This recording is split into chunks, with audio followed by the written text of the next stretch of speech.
And how are you? Hope you will be fine. Let's start Indian polity class. In Indian polity, Constitution of India. Under this, we are studying Indian judiciary system. My class in two part, Indian judiciary system part 1, that was ended with Supreme Court. And the second part we have to read now, studied about high courts, subordinate courts, a number of different courts, हम उसकी बात करेंगे. चलिए शुरुआत करते हैं बेटा high court से.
Let's start.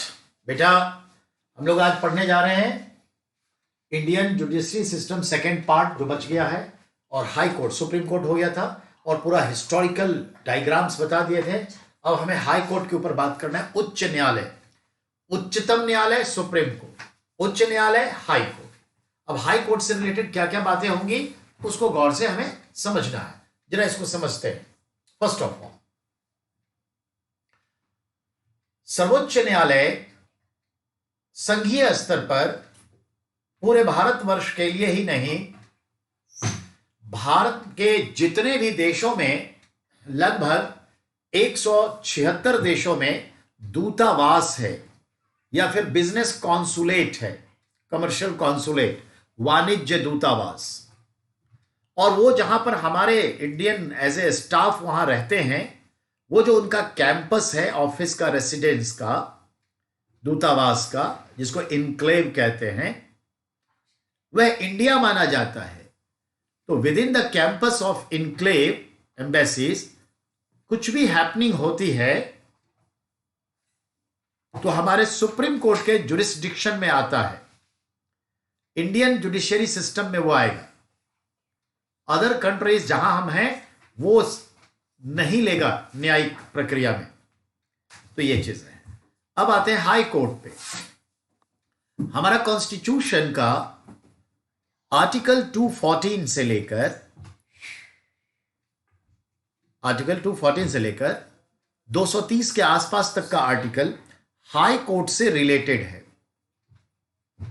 अब इस हाई कोर्ट्स के संदर्भ में यह बात कही गई है कि एक राज्य के लिए एक हाई कोर्ट होगा या एक से अधिक राज्य के लिए भी एक ही हाई कोर्ट हो सकता है. ठीक है. तो one high court is for more than one state could be. तो ये बात है. ठीक है ना. तो चलिए इस ख्याल से हम इस पर बात को आगे बढ़ा रहे हैं.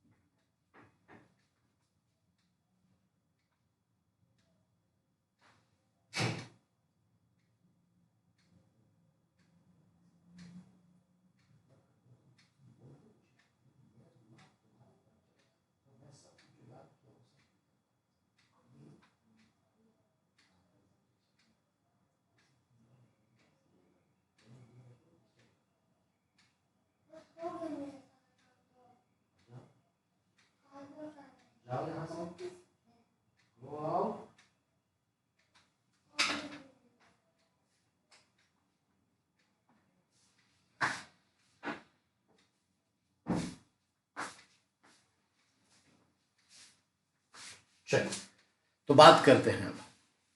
तो एक उच्च न्यायालय, एक हाई कोर्ट, एक से अधिक राज्यों के लिए हो सकता है। एक point.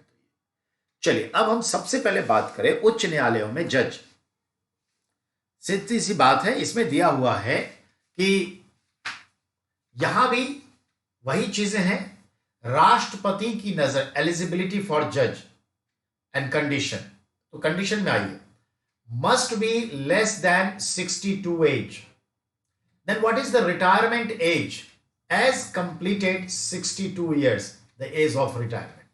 After retirement can advocacy, वकालत कर सकता है, but in Supreme Court, not in high court. ठीक है, केंद्र की किसी सेवा में जा सकता है, राज्य स्तर पर किसी कमिटी का चेयरमैन, मेंबर बन सकता है। अब आइए, राष्ट्रपति की नजर में कुशल विधि का ज्ञाता हो, ये तो है ही, प्लस कम से कम किसी भी न्यायालय में 10 वर्ष की एडवोकेसी किया हो, ठीक है, या फिर 5 साल किसी न्यायालय में जज रहा हो। 10 साल एडवोकेसी, 10 साल किसी न्यायालय में जज रहा हो, तो वो हाई कोर्ट का जज बनने के लायक है। चलिए, पॉइंट क्लियर। अब अगले पॉइंट पर आ जाइए, इसके वेतन कौन तय करते हैं? वेतन, भत्ते, सुविधाएं। तो याद रखिए, salary, facilities, allowances decided by the parliament, but burden on the states consolidated fund. Point clear.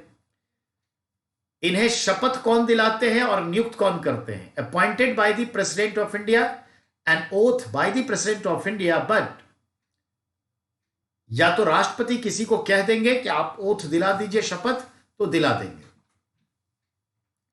Oath जो दिलाएंगे, तो रूल कहता है राष्ट्रपति अपने द्वारा किसी प्रतिनियुक्त व्यक्ति यानी पदाधिकारी को, जो उसके बराबर के समकक्ष पद पर हो या उच्च पद पर हो, शपथ दिला सकता है। तो आइए, हाई कोर्ट के सभी जज इंक्लूडिंग चीफ जज को जनरली शपथ दिलाने का काम वो राज्यपाल से करवाते हैं या लेफ्टिनेंट गवर्नर से, और राज्यपाल को शपथ दिलाने का काम चीफ जज से भी करवा सकते हैं और करवाते हैं, यही होता है। तो चलिए, ये भी समझ गए। अगर रिजाइन देना चाहे तो किसको देगा? तो अपॉइंट किसने किया? राष्ट्रपति ने, तो उसको रिजाइन देगा। अब सवाल है, अगर वो कदाचार में लिप्त है, अनकेपेबल है, तो क्या करेंगे? Can be remove from the post? Definitely. Then what is the process? Impeachment like process. तो ये होता है। क्या कभी हुआ? There is no success point so far. तो ये याद रखना। अब आइए, सुप्रीम कोर्ट और हाई कोर्ट का दो अलग स्टेटस है, ठीक है। ये भी अभिलेखीय न्यायालय है, as it is record judiciary है, ये भी कोर्ट है। ये भी अपीलीय न्यायालय है, अपीलाइट कोर्ट है, बट फर्स्ट अपीलाइट कोर्ट। जब हम ट्रायल कोर्ट यानी कि डिस्ट्रिक्ट कोर्ट में अनसेटिस्फाइड फील करते हैं, तो हम हाई कोर्ट में अपील करते हैं। तो first time appeal high court में होता है, second time and the last time होता है सुप्रीम कोर्ट में। तो ये भी अपीलाइट कोर्ट है, फर्स्ट अपीलाइट कोर्ट। हमारे मूल अधिकारों का रक्षक ये भी है, ही ऑल्सो डिफेंड आवर, मतलब court also, high court also defend our fundamental rights. बिल्कुल सही है, ठीक है। ये किसी एक राज्य या जिस राज्य के लिए वो बना है, उस राज्य के जुरिस्डिक्शन में वो अपने फैसले सुना सकता है। समझ में आई बात? अब आगे आइए बात करते हैं। हाई कोर्ट के ही तहत उस राज्य के सभी ट्रायल कोर्ट यानी डिस्ट्रिक्ट कोर्ट काम करता है, और उसके रिक्रूटमेंट प्रोसेस को वही देखता है। सैलरी सिस्टम, रिक्रूटमेंट प्रोसेस को हाई कोर्ट ही देखता है। पूरे मैनुअल परसुएशन, मोरल परसुएशन, सब कुछ, मैनेजमेंट, एडमिनिस्ट्रेशन, सब हाई कोर्ट करता है। तो यह याद रखिएगा, क्योंकि वो हाई कोर्ट को सपोर्ट कर रहा है, सहायता कर रहा है, इसीलिए डिस्ट्रिक्ट कोर्ट को कहते हैं सबऑर्डिनेट कोर्ट। और पहला ट्रायल वहां होता है तो हाई कोर्ट में आ जाते हैं, इसीलिए उसको कहते हैं trial court. District court, district subordinate court, district civil जज कोर्ट, ये सब इसके नाम है। समझ में आ गई बात? तो ये ध्यान में रखिएगा। तो हाई कोर्ट क्लियर हो गया यहां तक? अब हाई कोर्ट के संदर्भ में बात करते हैं। अब राष्ट्रपति के संदर्भ में देखें तो राष्ट्रपति का तो हाई कोर्ट से रिलेटेड काम देख लिया आपने। अब अगर राज्यपाल को किसी न्यायिक प्रश्न पर सलाह की जरूरत है तो chief justice of high court देगा। एक पॉइंट क्लियर हो गया। अब अगले पॉइंट पर आइए। अगला पॉइंट कहता है कि भारत में कितने हाई कोर्ट्स हैं। तो रिमेंबर, भारत में हाई कोर्ट्स कभी थे, जब पूछता था कंपटीशन में, 18 से 21 हुआ, 21 से 24 हुआ, आज 25 है। आज टोटल हाई कोर्ट्स कितने हैं? 25। कहेंगे कैसे? तो जब 21, पुरानी किताबों में 21 भी हो सकता है, कुछ किताब नए तो 24 भी होगा, 25 सब किताब नहीं रखा है। तो ध्यान दीजिए, 21 के बाद जो 3 हमने जोड़ा वो 2012 में 24-25 मार्च को जोड़ा, जब हमने गुवाहाटी हाई कोर्ट से सेपरेट कर दिया उसके बेंच को। मेघालय के शिलांग बेंच, मणिपुर का इंफाल बेंच, नागालैंड का कोहिमा बेंच। आज ये 3 सेपरेट हाई कोर्ट्स बन चुका है 2012 के 24-25 मार्च को। 21, 22, 23, सॉरी 22, 23, 24, 21 पहले था तो 22, 23, 24, तो 24 कोर्ट हो गए।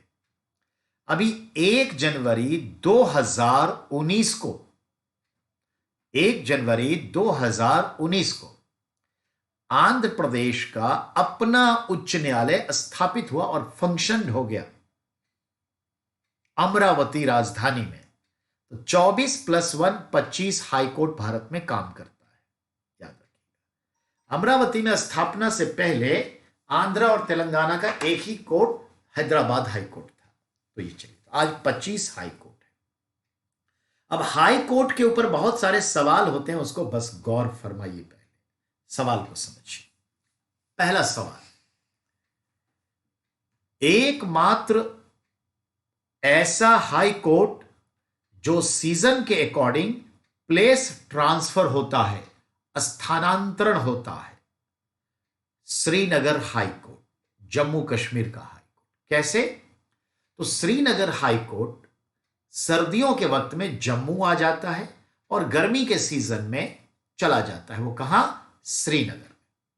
लगभग 5 महीने जम्मू में और 7 महीने श्रीनगर में यह हाई कोर्ट बना रहता है। तो ट्रांसफर होता है, बिकॉज कैपिटल भी ट्रांसफर होता है, सचिवालय भी ट्रांसफर होता है। तो there is a single transferable high court in India, it is Srinagar high court of Jammu Kashmir. Point clear?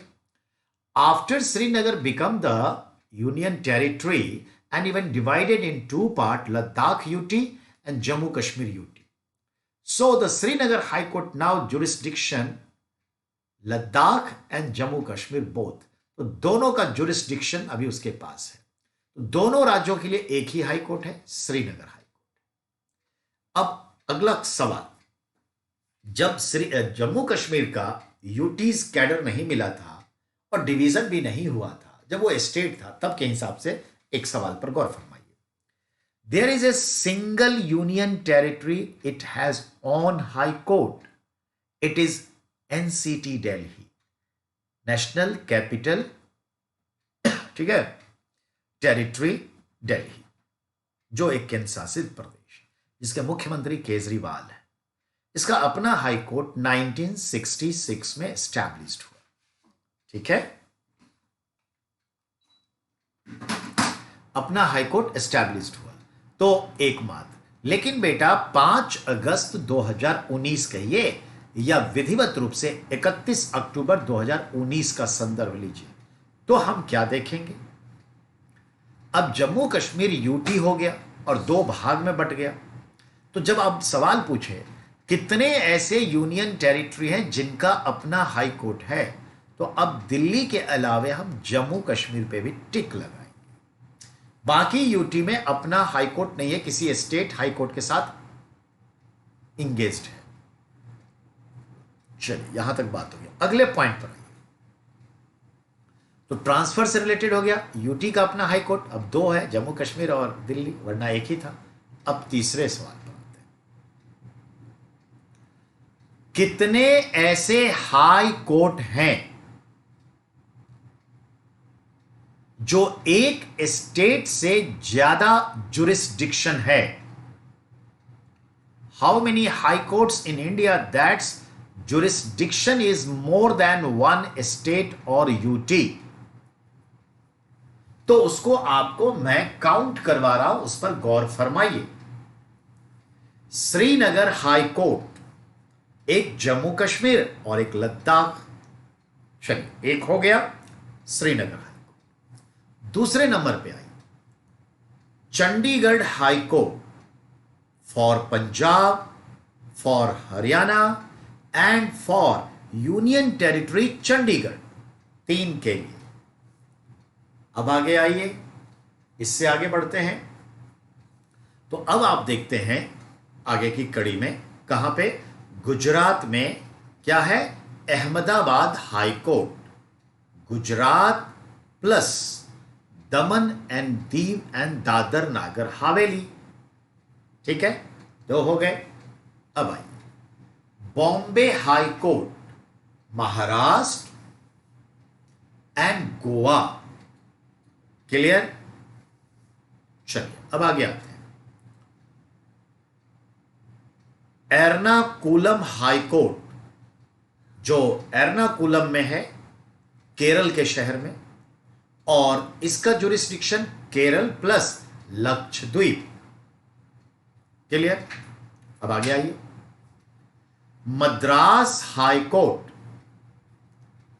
एक तो तमिलनाडु और दूसरा पुडुचेरी। ठीक है, अब आगे आइए कोलकाता हाई कोर्ट, जो एक तो वेस्ट बंगाल और एक Andaman and Nicobar group of island. फिर आइए अगला आपका है क्या, गुवाहाटी हाई कोर्ट, इसमें असम है, अरुणाचल प्रदेश है और मिजोरम है। देखा आपने कितने ऐसे हाई कोर्ट हैं जिनका जुरिस्डिक्शन एक स्टेट से ज्यादा है। आपके सामने में है सवाल। चलिए, आंध्र प्रदेश से हट गया, क्योंकि तेलंगाना और आंध्र प्रदेश मिलके एक ही था हैदराबाद हाई कोर्ट, वो हटा तो जम्मू कश्मीर आ गया। ये चीज है। अब सवाल, which one is the largest high court, number of जजेस and population? Allahabad high court, लगभग 22 करोड़ प्लस पॉपुलेशन है उस राज्य का, और नंबर ऑफ जजेस 125 के आसपास है या प्लस ही है, तो अपने आप क्लियर हो गया। अब आइए, which one high court is oldest?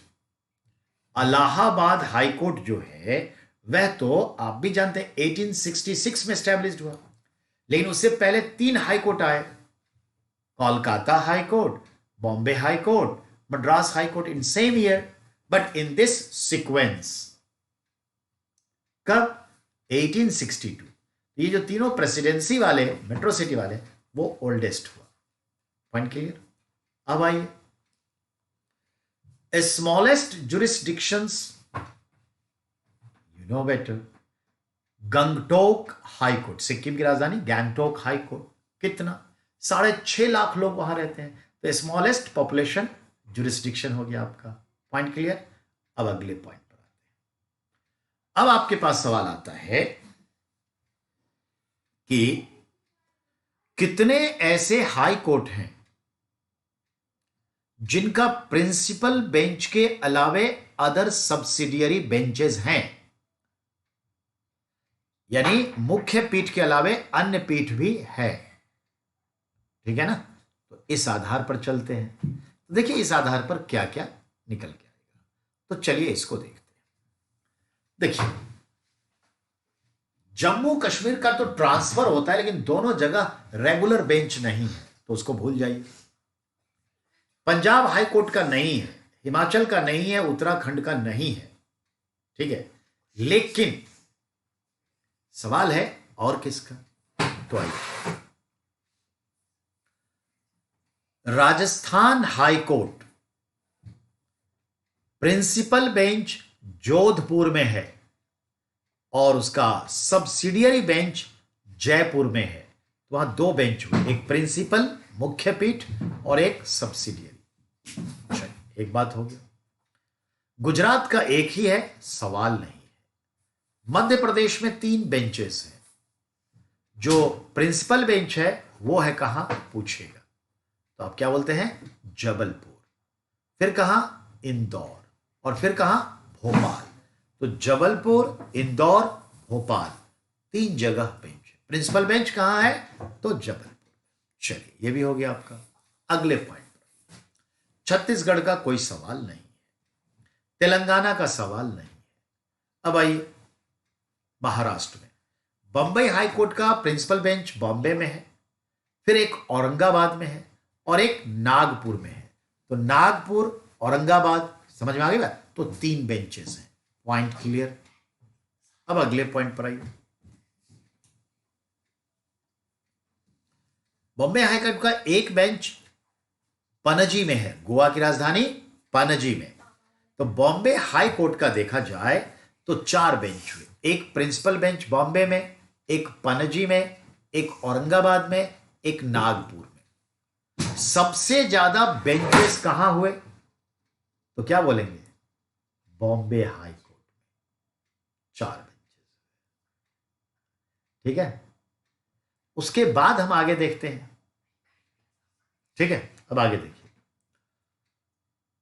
अब अगला आता है कर्नाटक में। तो कर्नाटक का जो, बॉम्बे के बाद कर्नाटक आ जाइए। कर्नाटक का जो हाई कोर्ट है बैंगलोर में है और उसका एक बेंच बेलगाम में है, बेलगाम। तो 2 बेंचेस हैं। केरल में एक ही बेंच है, एर्नाकुलम में। तमिलनाडु में मद्रास में है और एक आपका मदुरई में है। मदुरई बेंचेस है, मदुरई या तंजौर है, मदुरई में है। 2 हो गए वहां पे। आंध्र प्रदेश का क्लियर ही है, छत्तीसगढ़ क्लियर है, झारखंड क्लियर है, बिहार क्लियर है, वेस्ट बंगाल क्लियर है। बाकी किसी के बेंचेस नहीं है। पॉइंट क्लियर, बाकी किसी के बेंचेस नहीं है। तो ये हुआ। अब सवाल, नेक्स्ट सवाल, कितने ऐसे, जस्ट मिनट,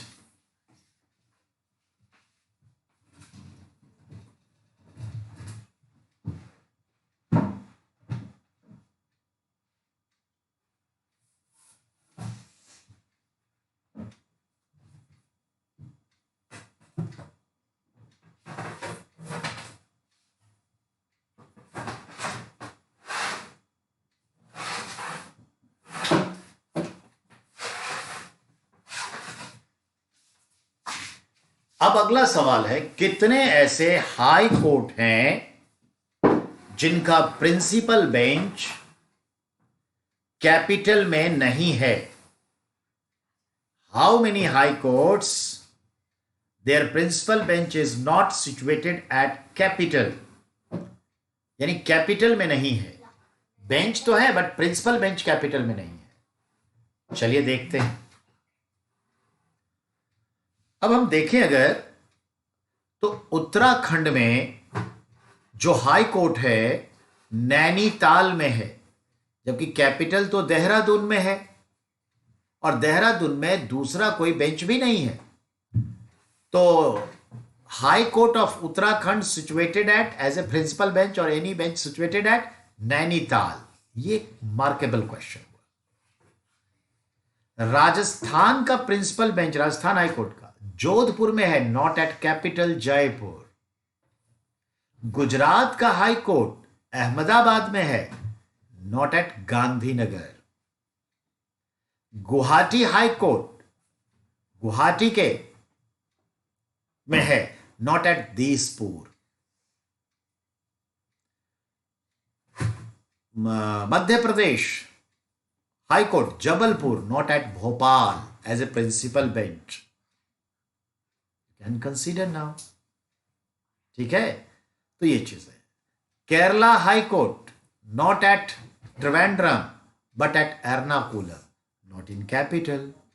तो बेटा ऐसे ऐसे सवाल आते हैं जो बड़े इजी हैं, पर सवाल होता कैसा है ये जानना। ठीक है, तो ये ध्यान में रखिएगा बेटा, इजी फील होगा तो हाई कोर्ट के संदर्भ में ये देख लिया आपने कि हाई कोर्ट पे ये सवाल आते हैं, ठीक है। अब हाई कोर्ट्स को फ्री कर दीजिए, हाई कोर्ट्स के लिए इससे ज्यादा कुछ नहीं पड़ेगा, यही सवाल का दायरा है। अब हम बात करें डिस्ट्रिक्ट कोर्ट, तो डिस्ट्रिक्ट कोर्ट में ज्यादा कुछ नहीं, क्या करना है, डिस्ट्रिक्ट कोर्ट को हम जिला सत्र न्यायालय, जिसको हम डिस्ट्रिक्ट सेशन कोर्ट कहते हैं, डिस्ट्रिक्ट सबऑर्डिनेट कोर्ट, जिला सहायक न्यायालय कहते हैं, ट्रायल कोर्ट भी कहते हैं, ठीक है, सबऑर्डिनेट कोर्ट भी कहते हैं, डिस्ट्रिक्ट कोर्ट भी कहते हैं, डिस्ट्रिक्ट सिविल कोर्ट भी कहते हैं। बहुत सिंपल है, ये सहायता करता है हाई कोर्ट की। ये भी हो गई। चलिए अब हम बात करें, तो आपसे एक सवाल पूछेगा, डिस्ट्रिक्ट कोर्ट की पहली महिला सिविल जज कौन बनी? The first district court lady chief जज। तो चीफ जज यहां शब्द नहीं यूज होता, एक्चुअली होता है सिविल जज, सिविल कोर्ट जज, डिस्ट्रिक्ट जज। तो फर्स्ट डिस्ट्रिक्ट जज ओमना चांडी, कौन बनी? ओमना चांडी। हाई कोर्ट पे सवाल आएगा, first lady high court chief जज। तो भारत की पहली महिला जो हाई कोर्ट की चीफ जज बनी, लीला सेठ, हिमाचल प्रदेश हाई कोर्ट, ठीक है। सुप्रीम कोर्ट में पूछेगा कि the first lady who become जज in the supreme court, Meera Sahib Fathima Beevi. क्या कोई महिला चीफ जस्टिस ऑफ इंडिया बनी? So far not. ये भी क्लियर हो गया। तो यहां आप समझिए। अब आते हैं डिफरेंट अदर कोर्ट्स की बात करें। ये तो क्या हो गया हमारा, अब डिफरेंट अदर कोर्ट्स की बात करें। पानी पी लेता।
वेलकम बेटा।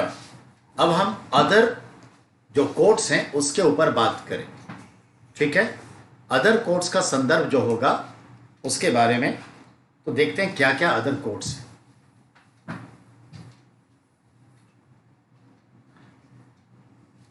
1986 में विदेशों से सरोकार रखते हुए हमने भी कस्टमर्स के हित में, उपभोक्ताओं को ध्यान में रखते हुए, उसके वेलफेयर, उसके इंटरेस्ट के लिए, ऑथेंटिकेशंस के लिए एक व्यवस्था लाया और जुडिशियरी सिस्टम में हमने कंज्यूमर कोर्ट की स्थापना की 1986 में।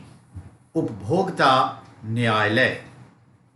उपभोक्ता न्यायालय के 3 स्तर होते हैं, राष्ट्रीय स्तर पर, राज्य स्तर पर और डिस्ट्रिक्ट लेवल पर।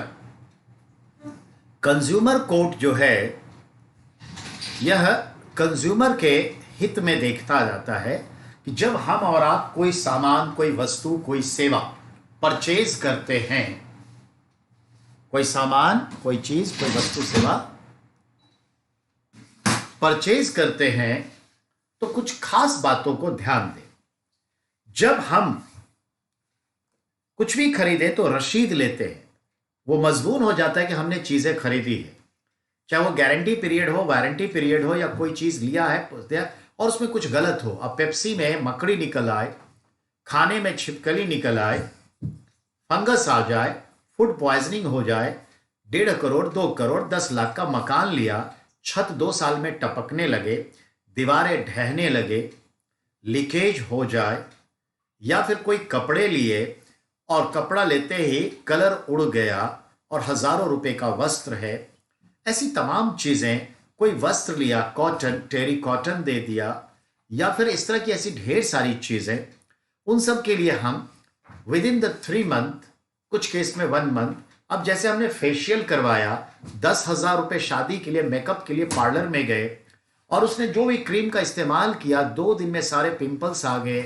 स्किन रिएक्ट कर गया और जिसकी वजह से बहुत बड़ी तबाही हो गई, कुरूपता आ गई, या फिर आप कह सकते हैं एलर्जी आ गई, तो इसका मतलब कहीं ना कहीं प्रॉब्लमेटिक सिचुएशन क्रिएट किया गया। तो हमारे पास अगर रसीद है, definitely we have to go there, where in consumer court. तो कंज्यूमर कोर्ट जो है, उपभोक्ता न्यायालय, उपभोक्ताओं के हितों की रक्षा के लिए है। इसका 3 लेवल है। इसमें भी कुछ चेंजेस किया गया है 3-4 महीने पहले। मार्च वाले में मैं उसको आप लोगों को भेज दूंगा जो चेंजेस है।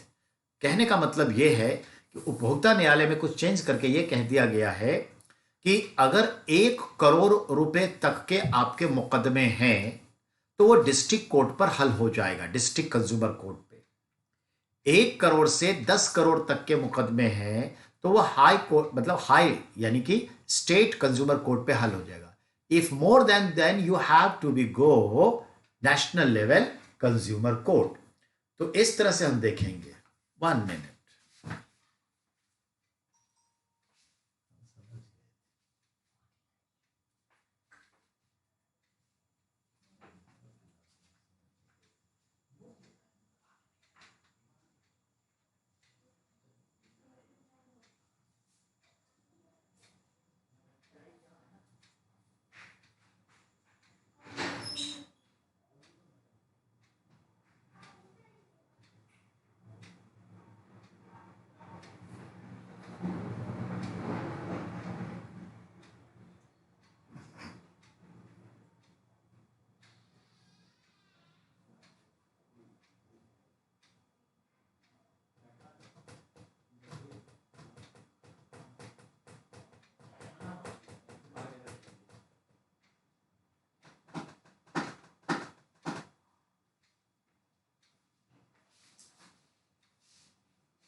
तो बेटा कंज्यूमर कोर्ट में इस लेवल तक के हम कीमत को ध्यान में रखते हुए इन लेवल पे हम केस लड़ते हैं। ये नया चेंजेस है। पहले तो जब आया था 25 लाख, 1 करोड़, 1 करोड़ मोर देन, फिर समय के साथ इसे 1 करोड़, 5 करोड़, 10 करोड़, अब क्या हुआ 1 करोड़, इस तरह से कर दिया गया है। तो ये ध्यान में रखने की चीज है। कंज्यूमर कोर्ट, ठीक है, कंज्यूमर कोर्ट के फैसले को 90 डेज के भीतर मानना पड़ता है। अगर नहीं माना तो 45 डेज का एक ग्रेस पीरियड देगा। अगर वो नहीं माना तो पेनल्टी लग जाएगी, और नहीं तो आप सिविल कोर्ट में जा सकते हैं, ट्रायल कोर्ट में, डिस्ट्रिक्ट कोर्ट में जा सकते हैं, या जिस लेवल पे जो है उस लेवल पे जा सकते हैं। तो ये है कंज्यूमर कोर्ट, इसको जाने दीजिए। अब अगले लेवल पे आ जाइए। अब एक शब्द होता है fast track court, fast track अदालत, त्वरित अदालत। बेटा कुछ ऐसे क्राइम होते हैं जो हीनियस क्राइम कहलाते हैं, रेयर ऑफ द रेयरेस्ट कहलाते हैं, और ह्यूमैनिटी के लिए वो बहुत महत्वपूर्ण इसलिए हो जाता है, उसमें फैसला जितनी जल्दी हो वही न्याय है। तो हमें बहुत ही फास्टली, स्पीडली ट्रायल करना पड़ता है, सुनवाई करनी पड़ती है डेली बाय डेली। तो उसके लिए हम फास्ट ट्रैक अदालत गठित कर देते हैं। ये जो फास्ट ट्रैक अदालत गठित करते हैं, उसके लिए कोई अलग से बिल्डिंग नहीं बना देते। हम उसके लिए उसी भवन में, उसी कोर्ट में एक अलग बेंच तैयार कर देते हैं कि ये बेंच फास्ट ट्रैक है।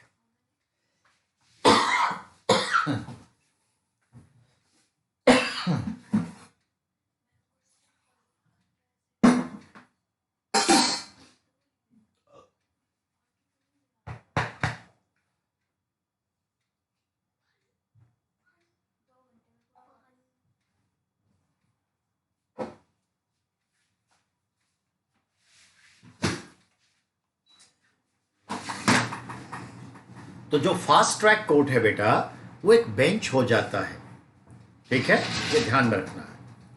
और जैसे निर्भया केस का मामला आया, फास्ट ट्रैक अदालत लगी थी दिल्ली के साकेत में, साकेत कोर्ट में फास्ट ट्रैक लग गए। वैसे फास्ट ट्रैक अदालतें लखनऊ में सबसे पहले लगी थी, यूपी में, उसके बाद कई राज्यों में ये चलते हैं। अब है एक विशेष न्यायालय, स्पेशल कोर्ट।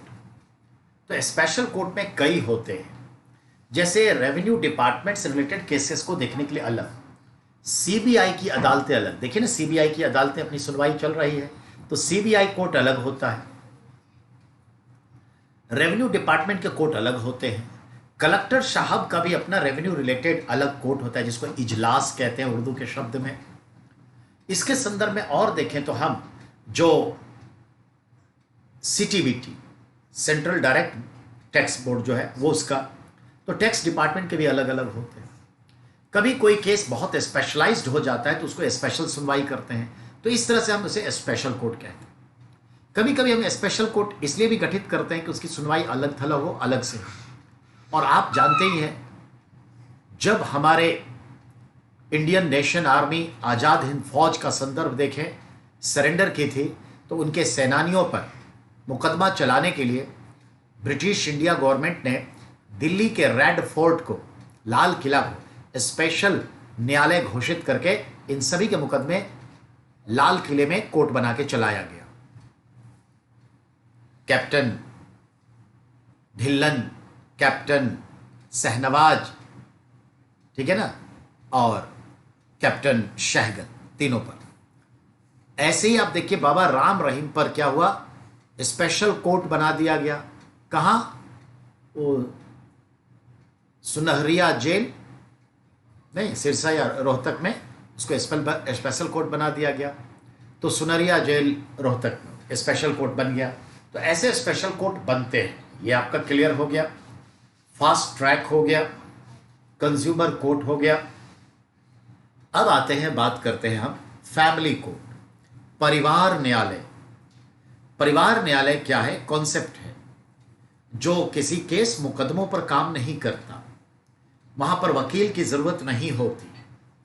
परिवार में जो झगड़े होते हैं, प्रताड़ना होते हैं, जो बड़े रूप लेकर के परिवार को विघटित कर देते हैं, परिवार टूट जाता है, तो परिवार को बचाना है। केस लड़के तो ईगो और इगोइस्टिक हो जाएंगे और परिवार टूटेगा। हमें परिवार को बचाना है, हर हाल में बचाना है। दोनों से बातचीत करके मध्यस्थता का भूमिका निभा के बचाना है। तो यानी आर्बिट्रेशन, आर्बिट्रेशन यानी मध्यस्थता की भूमिका निभाना, मीडिएटरी। तो आर्बिट्रेशन से यहां पर फैसले होते हैं, कोई केस नहीं डाला जाता, रिपोर्ट दर्ज करवाया जाता है।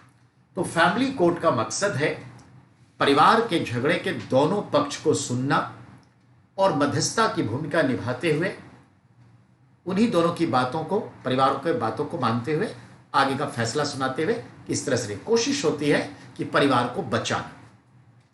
अगर उसके मामलों पर अमल नहीं करते हैं विद इन द 90 डेज, तो वही 45 डेज का एक 30 डेज का एक और एक्सटेंशन मिलता है। फिर भी अगर अमल नहीं करते हैं तो फिर आप सिविल कोर्ट में जा सकते हैं। तो यह है परिवार न्यायालय। ठीक है, अब आइए, अब अगला जो हम कॉन्सेप्ट दे रहे हैं वो आपका है जन अदालत, यानी पब्लिक कोर्ट, जन अदालतें। बहुत सारे केस आज भारत में पेंडिंग है। 3-3.25 करोड़ केसेस पेंडिंग है। लगभग 20,000 केस सुप्रीम कोर्ट में, 90,000 केस हाई कोर्ट में और डिस्ट्रिक्ट कोर्ट में बाकी करोड़ों केस वहां पे पेंडिंग है। तो याद रखिएगा, 85 लाख केस हाई कोर्ट और 20,000 केस लगभग सुप्रीम कोर्ट। रेस्ट ऑफ जो करोड़ केसेस हैं वो डिस्ट्रिक्ट कोर्ट में पेंडिंग है। इनमें से 3.25 करोड़ केस लगभग पेंडिंग हो गए टोटल। इन केसेस की सुनवाई हो, न्यायालय में तो समय पर सुनवाई ही न्याय है, जस्टिस है, वरना किलिंग ऑफ जस्टिस है। चोरी के, उचक्कों के, स्नैचिंग के, झपटमारी के, रेप के, ऐसे ढेर सारे हैं। बहुत केस में जमानत मिल जाने के बाद भी जमानत का पैसा नहीं है तो वो बाहर नहीं आ रहा है, ये भी रीजन है। चेक बाउंस के ही लाखों केस हैं, 420 के ही लाखों केस हैं। इन सबको खत्म किया जा सकता है सुनवाई करके, जल्दी जल्दी निपटा के, पर लोग भी तो आए। कुल मिला के जो बात ये हुई कि अब केडी कैंपस और पैरामाउंट के जो झगड़े हैं, अगर उसी को देखें तो उन दोनों के ही आपस में, व्यक्तिगत और कंपनी पर भी, लगभग सुना है कि 50-60 केसेस हैं। अब हकीकत जितनी हो, तो दिस इज द रियलिटी। सोच सकते हैं कितने केसेस कहाँ होते हैं।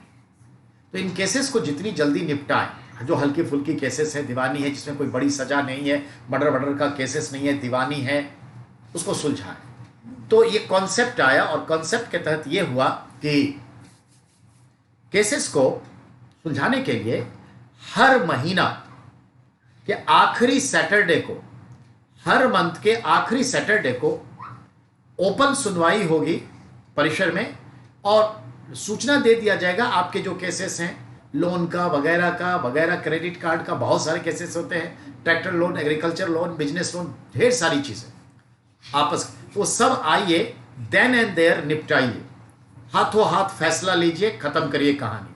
तो जन अदालत होती है, ओपनली होती है।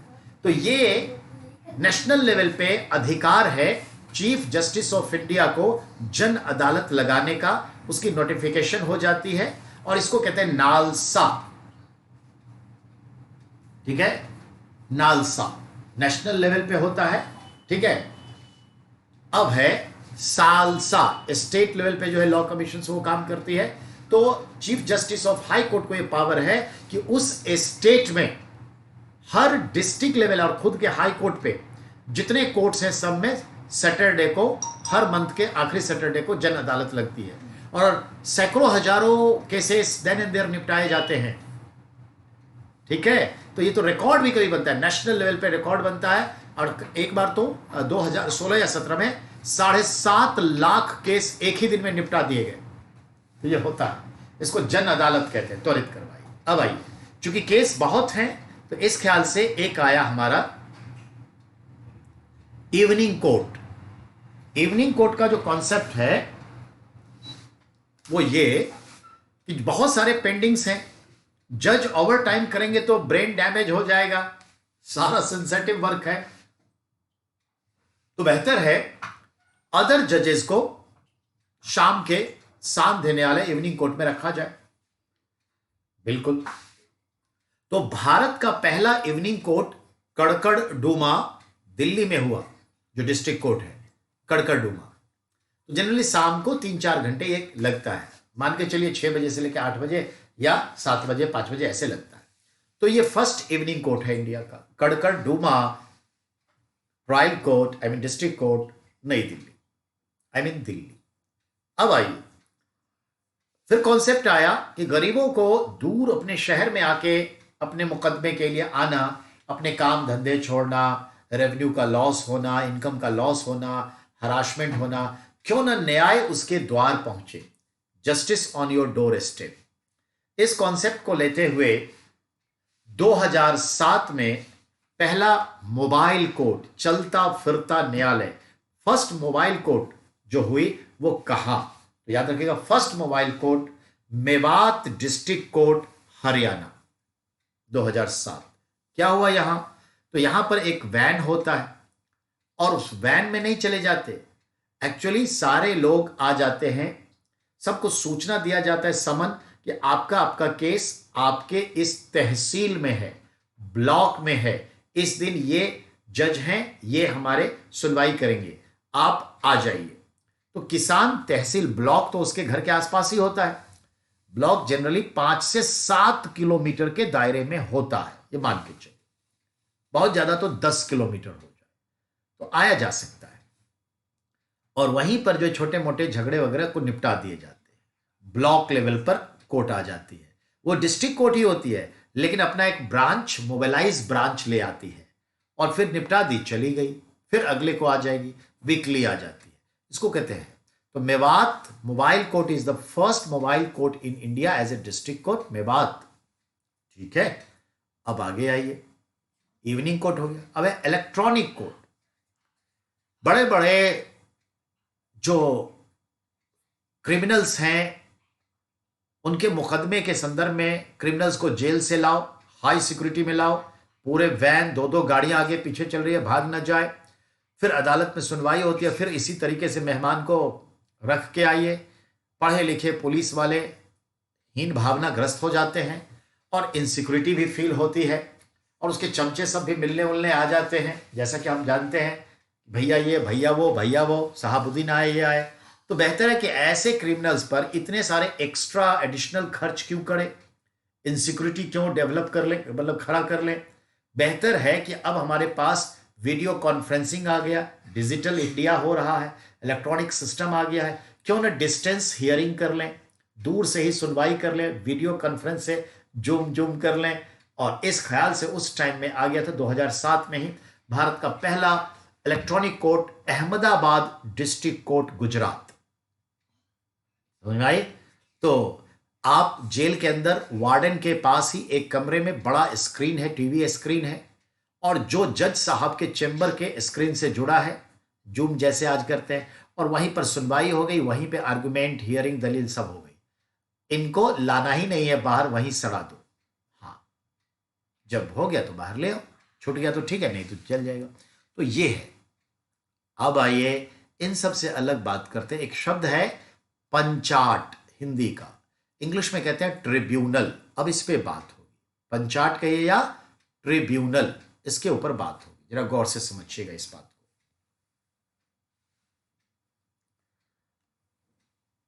कुछ ऐसे न्यायालय हैं जो न्याय का काम भी करते हैं और प्रशासन का भी काम करते हैं, यानी वो एडमिनिस्ट्रेशन को भी देखते हैं और जुडिशियरी भी देखते हैं। कहने का मतलब ये हुआ कि वो डायरेक्ट अपने कंसर्निंग सब्जेक्ट पर प्रशासन भी करते हैं, रूल रेगुलेशन भी पास करते हैं, और उनके पास अगर जुरिस्डिक्शन के पॉइंट ऑफ व्यू से न्याय के लिए कोई केस आ गया तो फैसला भी सुनाते हैं। तो जब किसी इंस्टीट्यूशन में न्याय यानी न्यायालय के गुण और प्रशासनिक गुण दोनों आ जाए, न्याय और प्रशासन, तो उस इंस्टीट्यूशन को कहते हैं पंचाट, ट्रिब्यूनल। ग्रामीण क्षेत्रों में जो ग्राम पंचायत होती थी, पंचायत, वो ट्रिब्यूनल ही तो थी। आज भी ये ट्रिब्यूनल है, ध्यान देंगे। ट्रिब्यूनल का कॉन्सेप्ट समझ गए? अब आइए, एक ट्रिब्यूनल का नाम है CAT, CAT, central administrative tribunal, ठीक है, केंद्रीय प्रशासनिक पंचाट, CAT कैट, 2 अक्टूबर 1985 को एस्टैब्लिश्ड हुआ न्यू दिल्ली में, और इसके ब्रांचेस मद्रास में, बंबई में, कोलकाता में है।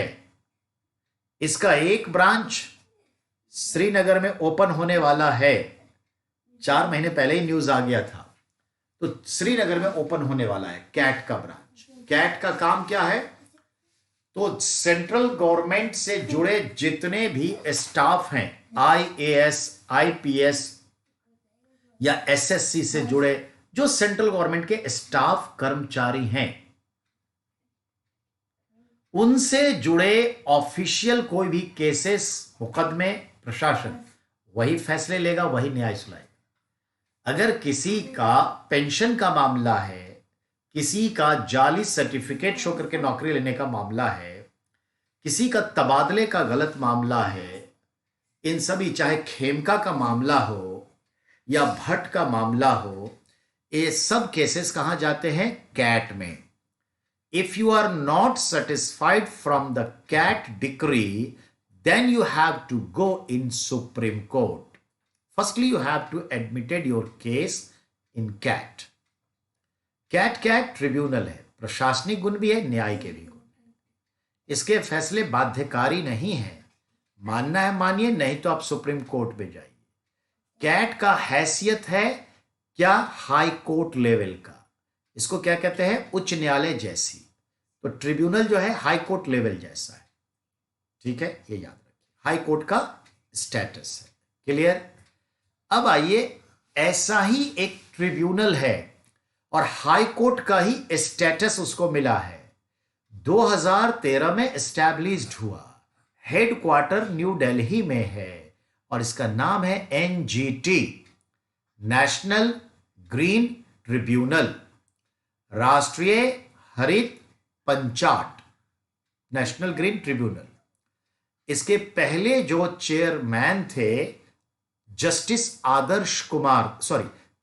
स्वतंत्र कुमार थे, और फिलहाल जो है मिस्टर AK गोयल हैं चेयरमैन। NGT के जो चेयरमैन होते हैं वो जज होते हैं, तो नाम में बोलेंगे जस्टिस स्वतंत्र कुमार, जस्टिस AK गोयल, लेकिन पोस्ट चेयरमैन कहलाएगा, जज डायरेक्ट नहीं बोलेंगे। कैट में भी चेयरमैन होते हैं पर जस्टिस ही होते हैं, यहां भी वही। देखा आपने? ट्रिब्यूनल समझ में आया? ऐसा ही एक ट्रिब्यूनल है 2008 में नई दिल्ली में सेटअप हुआ, जिसका नाम है मिलिट्री कोर्ट, सैनिक न्यायालय, और ये सैनिकों से जुड़े मामलों को देखती है। If we are not satisfied from this decree, then the particular person goes to the supreme Court. ठीक है, तो याद रखिएगा, ये क्या है? मिलिट्री कोर्ट, सैन्य न्यायालय, नई दिल्ली में है 2008 से। इसे Magna carta of Indian military कहा गया है, तो याद है, ये भी हाई कोर्ट का स्टेटस है। अब आइए एक और, ठीक है, हमारे देश में नदी जल के बंटवारे को लेकर विभिन्न राज्यों के बीच में अक्सर मनमुटाव, डिस्प्यूट होते हैं और बड़े बड़े सांप्रदायिक दंगे भी हो जाते हैं। कर्नाटक और जो तमिलनाडु है, मामला मालूम है। सतलुज को लेके पंजाब में, हिमाचल में भी, और यमुना को लेके मालूम है हरियाणा और दिल्ली का हाल क्या है। तो ये चीज़ है। तो जो नेशनल रिवर वाटर ट्रिब्यूनल भी होता है, राष्ट्रीय नदी जल पंचाट, समय समय पर गठित होता है, हाई कोर्ट्स का स्टेटस होगा। समझ में आई बात? उसके भी चेयरमैन होंगे, कोई जस्टिस होंगे। तो ये है आपका additional different courts: consumer court, fast track court, special court, नहीं, family court, mobile court, electronic court, evening court, tribunal, ये सब आपने देखा। ठीक है ना? तो यहां तक आप आ गए। हाँ, जन अदालत, पब्लिक कोर्ट, ये भी देख लिया, ये चीज है। तो ये सब कोर्ट्स हैं बेटा, इससे जुरिस्डिक्शन हमारा चलता है। तो इस तरह से आप लोगों के लेवल पर इसी तरीके के सवाल आएंगे, उसको ध्यान में रखिएगा, ठीक है। अब हम बात करें तो आज हम यहीं पे विराम दे, 1 ही घंटे की क्लास लीजिए, लेकिन कल फिर एज इट इज क्लास आपकी होगी। कल हम जुरिस्डिक्शन छोड़ दिया, अब हम बात करेंगे किसकी। तो याद रखिएगा, इन द बिगिनिंग में ही हमने आपको डेमो क्लास के तौर पर एक वीडियो दिया था लोकल गवर्नमेंट के ऊपर, स्थानीय सरकार। वो वीडियो को मैं फिर से एक बार रीलोड कर देता हूं, इसमें आपको सुविधा हो जाएगी। शुरुआत का है, रीलोड कर देता हूं, ठीक है। तो हम लोकल गवर्नमेंट को रीलोड कर देंगे, उसको देख लीजिएगा। अब हमारा जो है अगला पड़ाव, वो हमारा क्या है, तो हम अब आ जाएंगे सबसे पहले जो हमारी पार्लियामेंट है, उसमें राष्ट्रपति उपराष्ट्रपति जैसे आते हैं, तो हम प्रेसिडेंट ऑफ इंडिया पे कल डिस्कस करेंगे। President of India and vice president, इन दोनों को लेके चलेंगे, ठीक है। आगे बढ़ने का मौका मिलेगा तो हम prime minister and council of ministry लेंगे, ये 3 काम करेंगे, ठीक है। तो कल के लिए ये रखिए, अभी के लिए इतने ही पे आज विराम दे दीजिए, ठीक है। चलिए, बहुत बहुत धन्यवाद आपका।